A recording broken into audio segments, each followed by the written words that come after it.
રાજકોટ મહાનગરપાલિકાની ફૂડ શાખા દ્વારા ભૂતકાળના દિવસોમાં છે એ ઘણા બધા નમૂના છે લેવામાં આવેલા હતા. એ નમૂના પૈકી જે છે એક આલ્કેમની A2Z નામની NS1 નામની જે ટેબ્લેટ જે છે એનો નમૂનો, આ ઉપરાંત નયનદીપ પ્યોર ઘી છે એનો નમૂનો, pro A2Z dietary supplement A2Z નામની જે ટેબ્લેટ છે એનો નમૂનો લેવામાં આવ્યો હતો. આ ઉપરાંત નંદનવન ડેરીમાંથી જે લૂઝ દૂધ છે એનો નમૂનો લેવામાં આવ્યો હતો. આ જે નમૂના છે ક્રમશઃ સબસ્ટાન્ડર્ડ અને મિસબ્રાન્ડેડ જાહેર થતા રાજકોટ મહાનગરપાલિકાની ફૂડ શાખા દ્વારા આરએસસી સાહેબની કોર્ટમાં એડ્યુકેશનના કેસ ફાઇલ કરવામાં આવ્યા હતા. એ અન્વયે આરએસસી સાહેબ દ્વારા 4 ચુકાદા છે આપણને ગઈકાલે મળેલા છે. એ પૈકી જોવા જઈએ તો આલ્કેમ A2Z છે NS1 ટેબ્લેટના જે છે એના પ્રોડક્શન કરતા, એના રિટેલ વિક્રેતા ઉપરાંત સ્ટોકીસ છે એ તમામને મળીને આરએસસી સાહેબે કુલ 8,50,000નો દંડ કરેલો છે.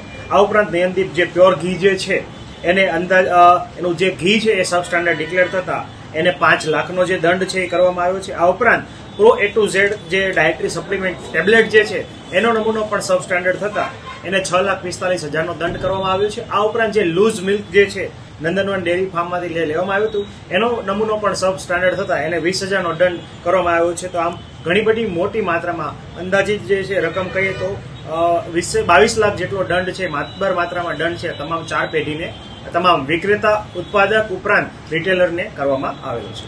જે ખાસ કરીને ફૂડ એન્ડ ડ્રગ અથવા FDCA નામની જે સંસ્થા જે છે એ ખાસ કરીને દવાઓ ઉપર ઔષધનું છે નિયમન કરતી હોય છે. પરંતુ રાજ્યમાંથી સૂચના મળતા અમારા ફૂડ અને ઔષધ નિયમન વિભાગ દ્વારા જે છે આ નમૂનાઓ છે રેન્ડમલી જે છે લેવામાં આવતા હોય છે. ખાસ કરીને આ દવા જે છે FDCA માંથી એપ્રુવ થતી હોય છે, પરંતુ ઘણી વખત જે પ્રોડક્શન કરતા છે એમના જે લેબલ પર લખેલી માત્રા કરતાં ઘણી વખત ઓછી માત્રામાં વિટામિન્સ અથવા મિનરલ્સ તત્વોની માત્રા છે એ જળવાતી નથી હોતી અને એના કારણે આ જે છે સબસ્ટાન્ડર્ડ અને મિસબ્રાન્ડેડ જાહેર થયેલા છે.